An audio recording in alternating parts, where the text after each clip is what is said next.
যাদের হার্ট দুর্বল তারা আমার এই ভিডিওটি দেখবেন না। জিনেরা মূলত 5টি গাছে বসবাস করে। নাম্বার 1, বাঁশঝাড়।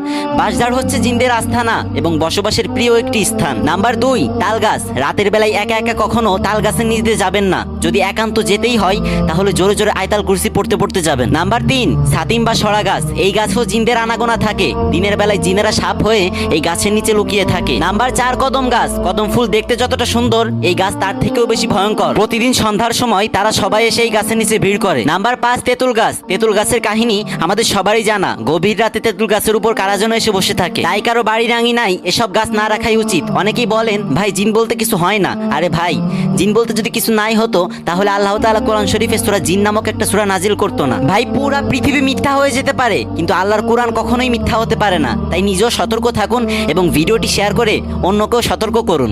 ধন্যবাদ।